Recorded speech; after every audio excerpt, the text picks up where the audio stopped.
This week on the Austin Healey channel, Vroom Vroom.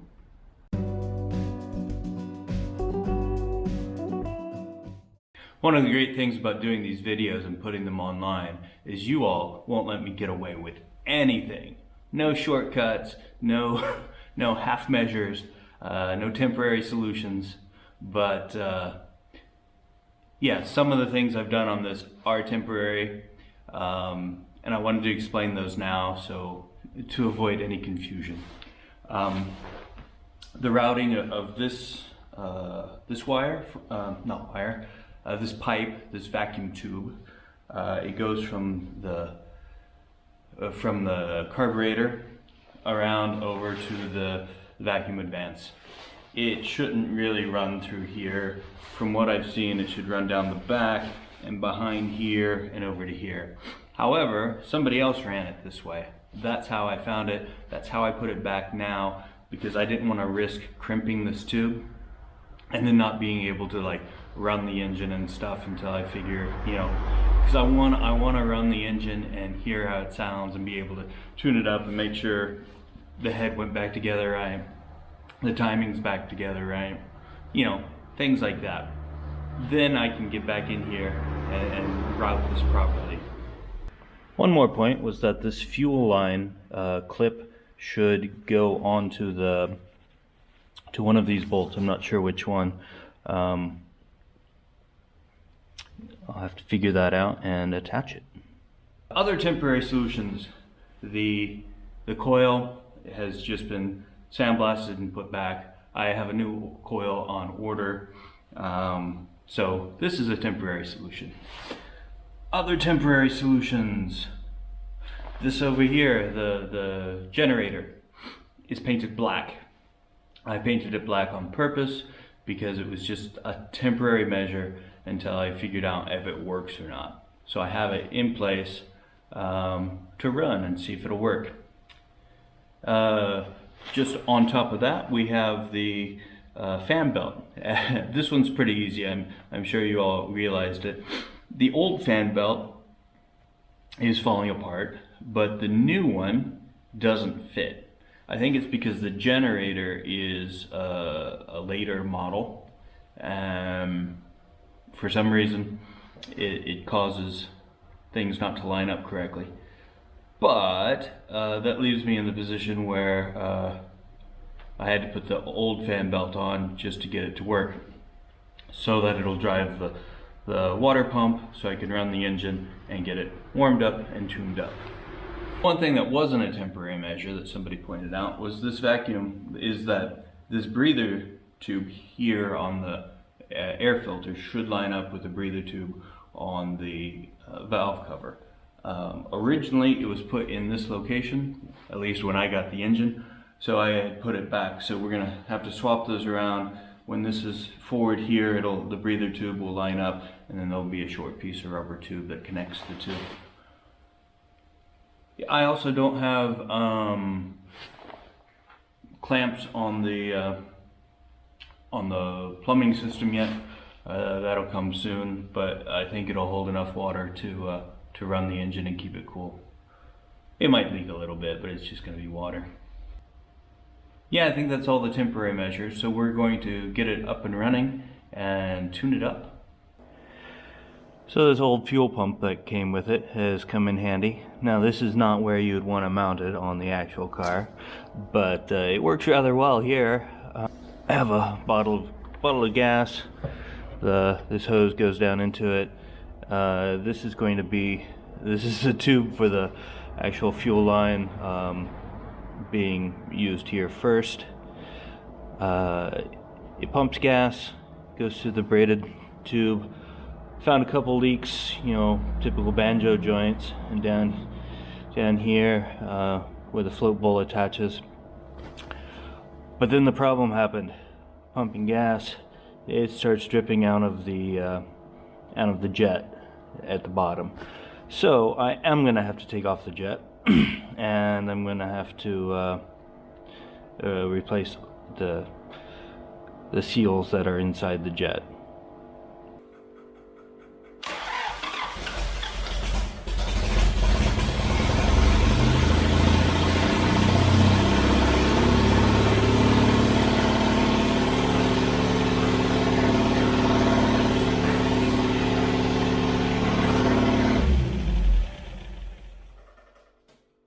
with the engine running, it's shaking some more junk out of this poor old frame.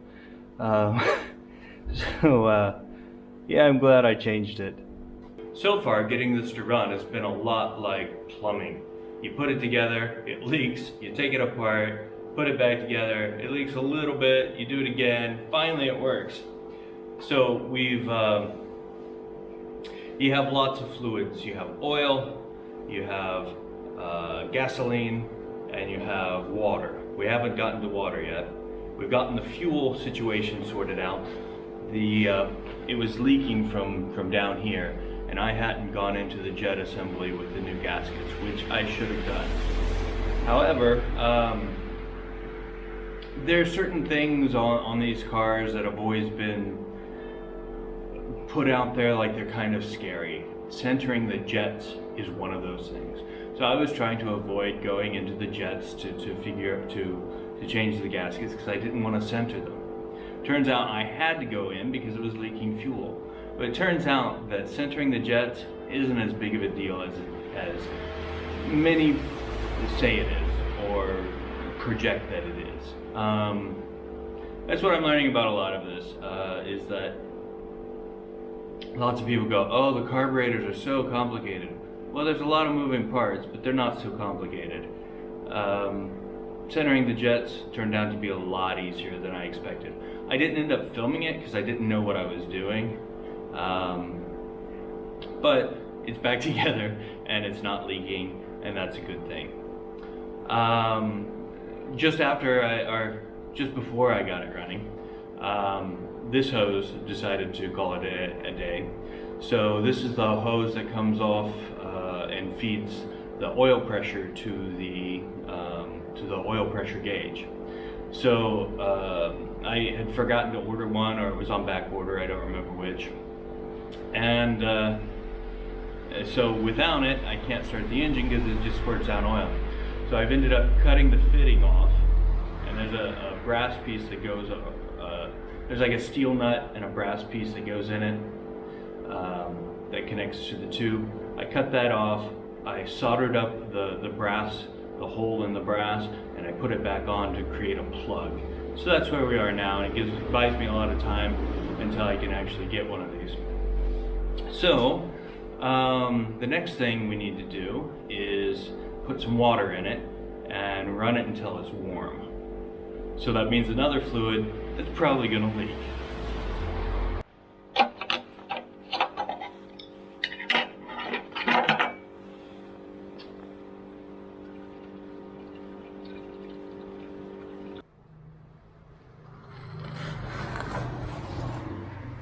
Just as predicted.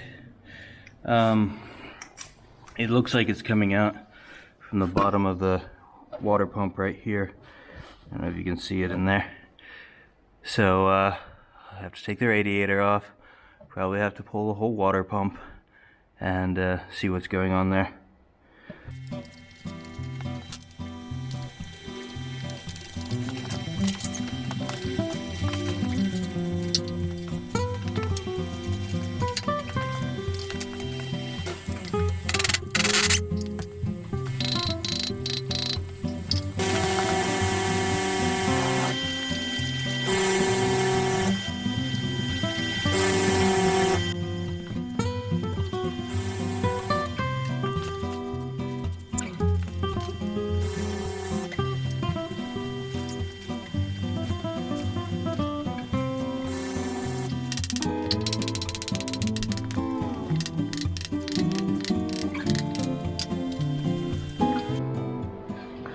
Good news is the bearings on this feel really nice and tight. There's no slop in it at all. So we'll just put a new gasket on it. I didn't have a water pump gasket, but I did have these. This is an assortment of just flat sheets of gasket material. It's a step up from having using cardboard boxes or paper bags, and it's really important to have the proper material in places like this. I made my new gasket. I'm going to put it on with some blue stuff and seal it up nice and tight. This is another one of those points, having the engine on a test stand instead of in the car. It's so much easier to work on to get to things like this than, you know, bending over and finding your way down in there. And, you know, if the radiator was in place, it'd be even harder, and on and on and on. Having it on the stand and getting all these problems worked out ahead of time is going to be so much nicer once the engine is in place.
Well, it's still leaking way back in here. I don't know if you can see that at all.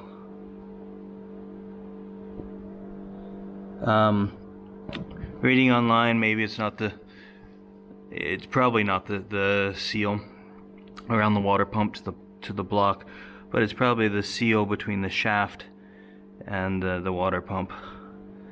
So, yeah, that's a bummer. So there's nothing I can do about it today, so I'm gonna just live with the leak and start working on tuning it up.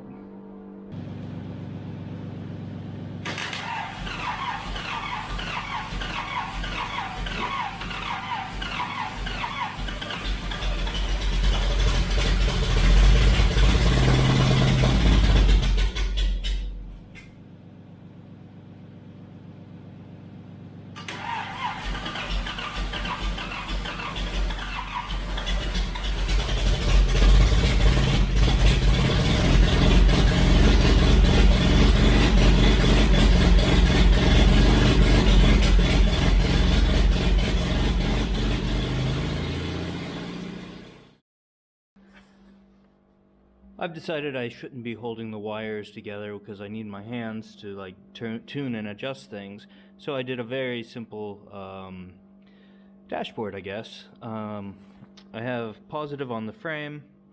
I made a little post for the negative down here so that my jumper cables can just clip to. I have one switch that has the power, that's ignition and fuel pump, and a starter switch.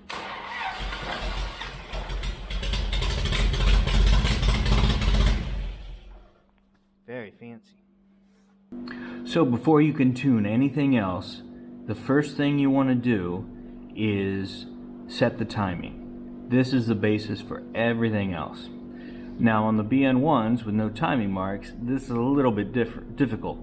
You can measure it with just by ear, tune it by ear. That might get you close. If it's running, that's a good start. I have I'm in a fortunate position. I don't have the transmission on, so I can use the rings, the flywheel teeth as a guide. So the timing wants to be set at 6 degrees before top dead center. So first we're going to get this at absolute top dead center and make a mark here. Then we're going to go over a few degrees, 6 degrees, because it rotates this way and we want it before top dead center. So we're going to go over like how far do we go over? How many teeth? The teeth are evenly divided. I got my calculator here. The circle is 360. You divide that by 106. How do I know it's 106? Because I counted all the teeth. So that gives us 3.39. So we want to go over 1 and a little bit. So that will give us 6 degrees before top dead center. So first, let's check to make sure we're in absolute top dead center, because, you know, a little wiggle here is going to make a lot of difference. So to find top dead center, I have a pencil. I'm going to stick it down in there. Make sure your pencil's clean. You don't want to stick dirty stuff in there. And then you're going to move this back and forth. And you're going to feel where it's at its highest point. And it's about right there. There's some backlash where it doesn't move. Should be right in the middle of that. So now, that should be top dead center. And we can make our mark right here. And just to check this, see exactly where it is, a little machinist square. So, yeah, I didn't do too bad.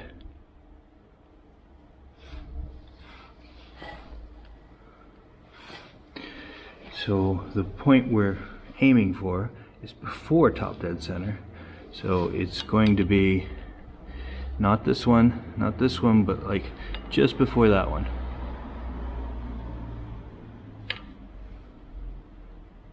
It'll be about here.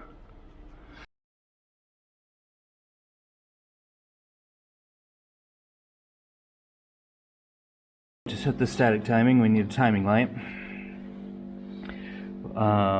One side of it connects to positive, and the other side, well, you disconnect this part of the from the distributor to the coil.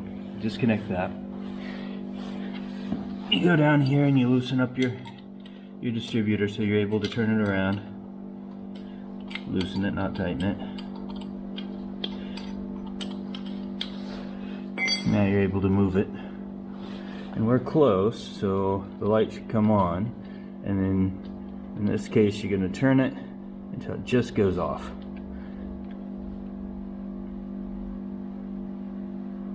Right there. And tighten it up. It's not running really great right now, but we have managed to get the engine warm, so I'm going to go ahead and adjust the valves to make sure they're within the correct range, you know, after we've ground them and all that.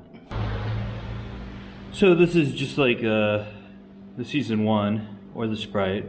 It's just you have the rule of 9 on 4-cylinder engines. So this is number 1, 2, 3.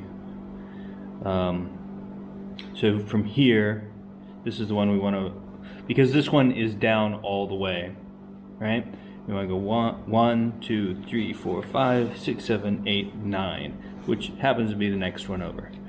So now we'll adjust that till it's just feeling right and tighten it up.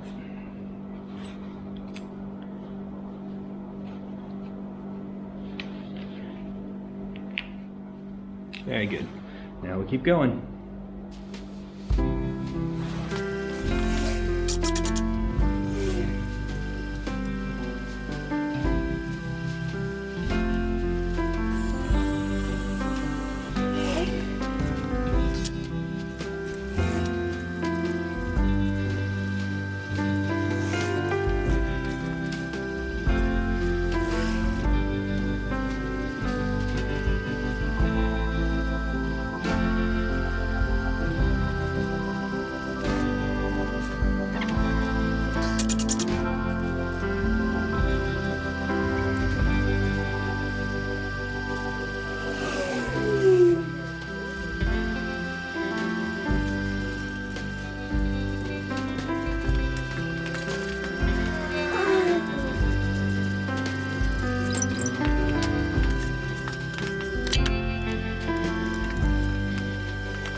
So what we're going to do now, I'm going to tell you now and then show you with the engine running, so you won't be able to hear me. We're going to balance the carburetors. Right now they're connected through this linkage right here. So when you accelerate, they both it opens the butterfly at the same time. The problem is they might not be exactly the same. So what we do, we release one side, and then we take this. It's a carb balancer tool. There's different versions of it, and put it on one side. We turn this vent until there's a ball that we'll put it somewhere in the middle where we can remember where it is, and we'll put it on either side, and then we'll adjust the screw on either side until they're both balanced and the ball reads the same. So we're going to start by releasing the spring.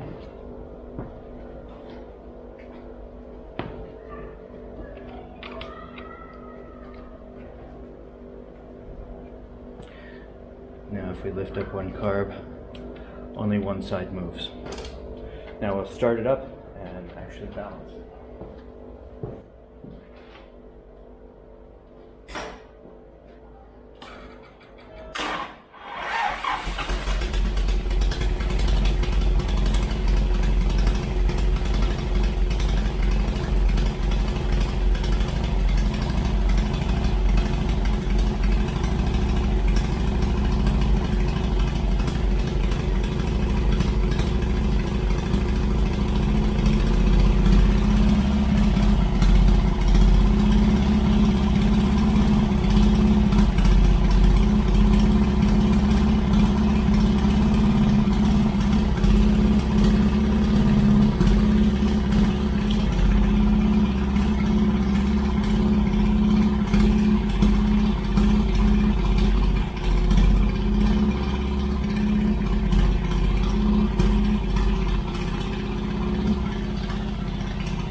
So there you see the reading's about the same, about as close as we can get it.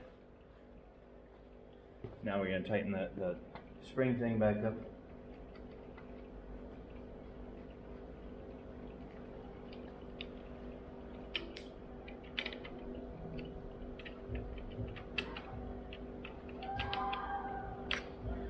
There, now everything's nice and tight. Have you ever done something really stupid? Well, I have, and it kind of worked. The engine was running, right?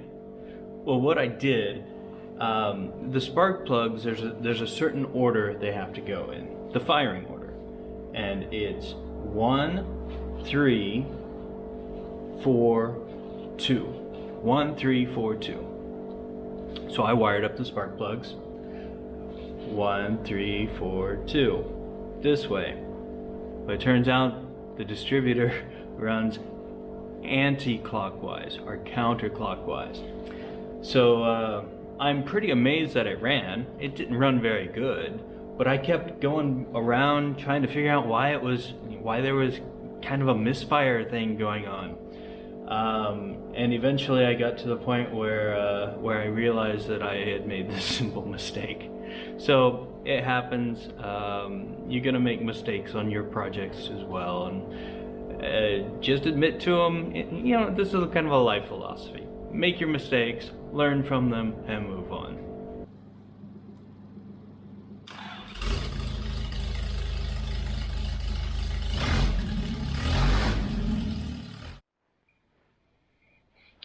One of the last steps in tuning the engine, after you've set the timing and balanced the carburetors, is to adjust the mixture, whether making it more lean or more rich.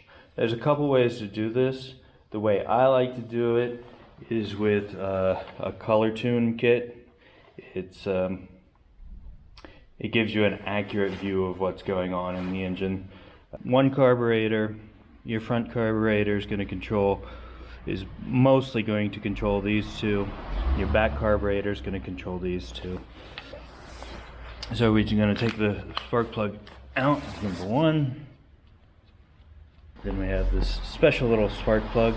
It has a glass top on it, so you can see the fuel being burned inside. and depending on what color it's burning, it tells you what the mixture ratio is.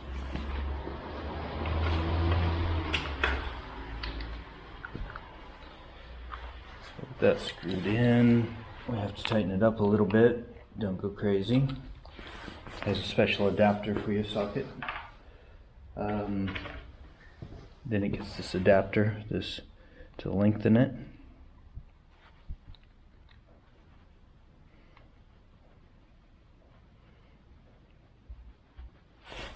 And you hook your spark plug back on.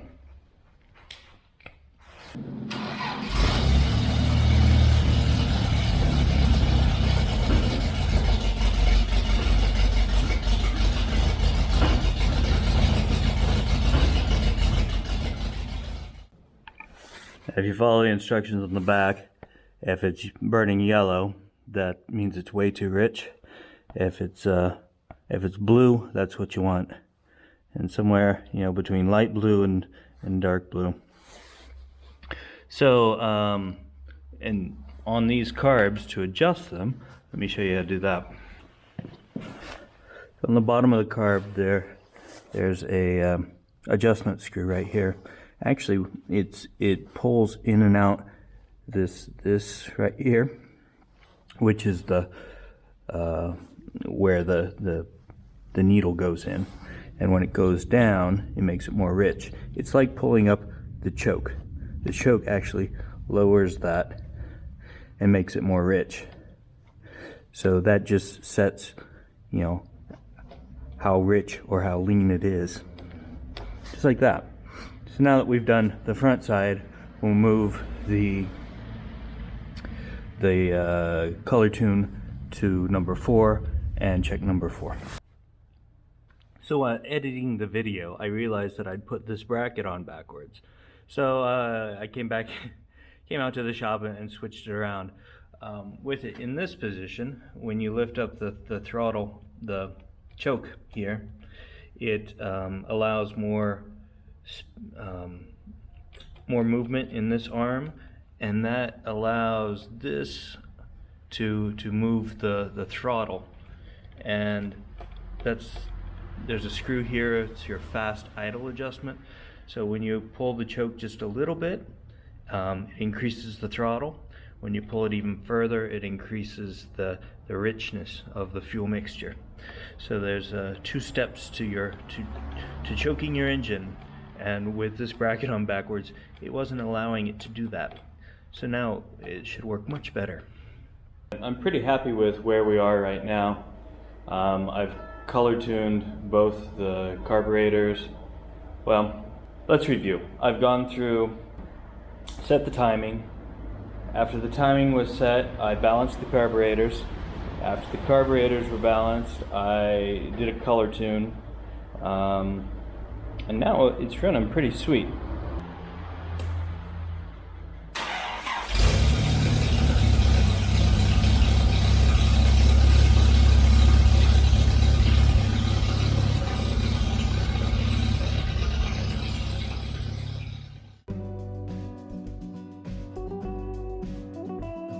If you want to come along on the ride as we complete this project, click the subscribe button. If you want YouTube to tell you every time there's a new video, click the alarm bell.